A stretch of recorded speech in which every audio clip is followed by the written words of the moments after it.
তো ইসলামের গায়েবানা জানাজা বলতে নাই। এটা রসুল পাক সাল্লাল্লাহু আলাইহি ওয়াসাল্লামের জন্য শুধু মানে বিশেষ ছিল, বিশেষভাবে ওনার জন্য এটা নির্দিষ্ট ছিল, আমাদের জন্য এটা আসলে জায়েজ নাই।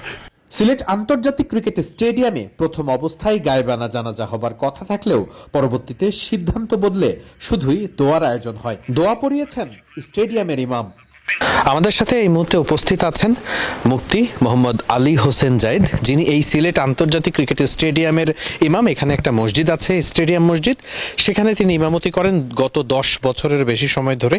আমরা তার সঙ্গে একটু কথা বলতে চাই। আজকে একই সাথে যখন বেগম খালেদা জিয়ার জানাজা ঢাকায় অনুষ্ঠিত হয়েছে, আমরা এখানে সব ক্রিকেটার, বিসিবির স্টাফ সবাই একসঙ্গে দোয়ার মাহফিল হয়েছে, একটা দোয়ার মতো হয়েছে, উনি সেটি করেছেন। আমরা একটু সেই অভিজ্ঞতার কথা জানতে চাই। তো আজকে আসলে নতুনই এটার সম্মুখীন আমি হয়েছি। আমার কাছে মানে একটু অন্যভাবে আসলে ছিল। আমি আল্লাহর কাছে বলছি যে আল্লাহ, আমি তো এখানে যে যাবো, এখন স্যাররা বলবে জানাজা পড়ানোর জন্য গায়েবানা, আসলে তো ইসলামের গায়েবানা জানাজা বলতে নাই। আমরা তো গায়েবানা জানাজাতে আমরা বিশ্বাসী নই। এটাই শুধুমাত্র আল্লাহ নবী মুহাম্মদুর রাসূলুল্লাহ সাল্লাল্লাহু আলাইহি সাল্লামের জন্য এটা শুধু খাস ছিল। যেমন ধরেন হাবশা বাচ্চা বা আবিসিনিয়ার বাচ্চা নাজ্জাশী যখন ইন্তেকাল করলেন, তখন রসুল পাক সাল্লাল্লাহু আলাইহি সাল্লামের কাছে আল্লাহ রাব্বুল আলামিন যেভাবে হোক উনি খবরটা পাইছেন। পরে সাহাবা একরামদেরকে নিয়ে, হাজার হাজার সাহাবা একরামদেরকে নিয়ে উনি জানাজা নামাজটা পড়ছেন। তবে উলামা একরাম একমত যে আল্লাহ রসুল সাল্লাল্লাহু আলাইহি সাল্লামের সামনে আল্লাহ রাব্বুল আলামিন ফেরেশতাদের মাধ্যমে এই জানাজাটা হাজির করছিলেন। সুবহানাল্লাহ।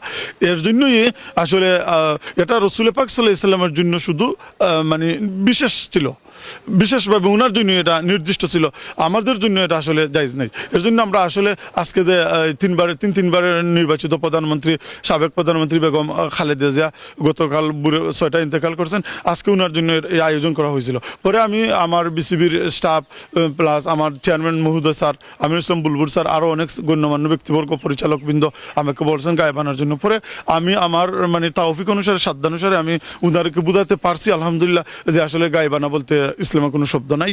এটা মানে এমনিতেই একটা চলে আসতেছে, অনেকে এটার ভুল ব্যাখ্যা দেয়।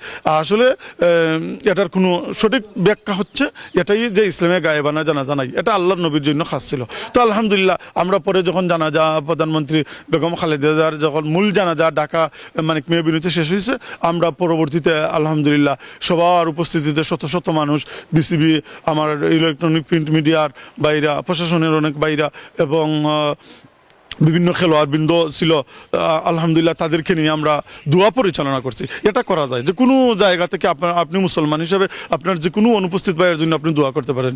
এমনকি হাদিস শরীফে এসেছে, রাসূল পাক সাল্লাল্লাহু আলাইহি সাল্লাম বলছেন যে আপনি যদি আপনার জন্য দোয়া করেন, এই দোয়াটা না যতটা কবুল হবে তার চেয়ে কবুল হবে আপনি যদি আপনার অনুপস্থিত কোনো ভাইয়ের জন্য আপনি দোয়া করেন, সেই দোয়াটা কবুল হবে। আলহামদুলিল্লাহ এর কেন্দ্র করেই আলহামদুলিল্লাহ আজকে আমরা এখানে করছি।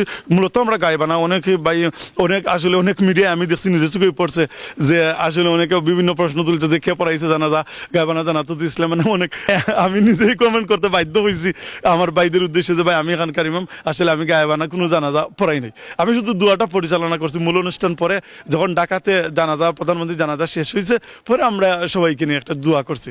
আলহামদুলিল্লাহ আমরা সর্বশেষ বলতে চাই যে আল্লাহ রাব্বুল আলামিন যেন তিনবারের নির্বাচিত প্রধানমন্ত্রী বেগম খালেদা জিয়ার কবরকে আল্লাহ জান্নাতের বাগান বানিয়ে দেন।